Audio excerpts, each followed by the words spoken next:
Your favorite sports fan needs a hug after the Panthers Stanley Cup win. It's been one heck of a year for Boston sports fans. And not in a good way. That town has only had positive sports news for so long. Tom Brady wins another championship. The Celtics trade for Kevin Garnett and win a championship. The Bruins win the Stanley Cup. Tom Brady wins a championship. They fleece the Brooklyn Nets by trading Garnett. Stop me if you've heard this before, but Tom Brady wins another championship. It's always been all good in Boston. Seems like maybe luck is running out a bit. Whatever the opposite of a hot sports summer is, that's exactly what folks in Boston are experiencing right now. It seems like Boston may have handed over the keys to a dynasty to the Panthers after trading Brad Marchand. The dude spent 13 years as a Bruin before being shockingly moved to Florida.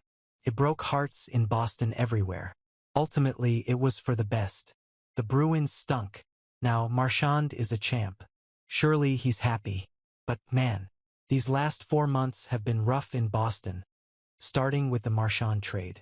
There's not enough there to say it's over for Boston sports, but it's certainly not looking great, especially when you consider how bad the Patriots are these days. This could be a blip on the radar. Given the recent history of Boston, it's likely that someone will bail out these teams at some point. We'll see how things unfold over time. But if you see a Boston sports fan today, hug a Boston sports fan. They need it. After losing to the Panthers in back-to-back Stanley Cup finals, the Oilers have tough decisions to make about their team. One of those decisions might be about Connor McDavid.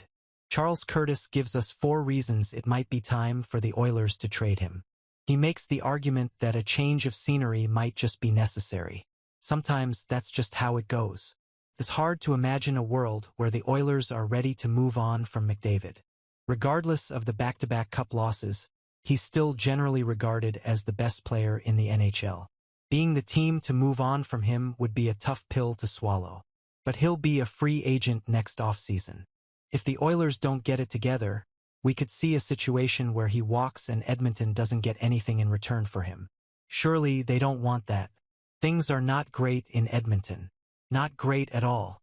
There's something about this Fever team. Man, things always get heated and chippy. The chippiness may have gone a bit too far on Tuesday, though. This game turned into a dumpster fire by the end of it all. The Fever won, 88-71. But they surely didn't leave the night unscathed. There were 6 technical fouls, 2 flagrant fouls, and 3 ejections in total in this one. It all started with Caitlin Clark and J.C. Sheldon. Marina Mabrey trucked Clark after she got tangled up with Sheldon and somehow didn't get ejected. Everything rolled downhill from there.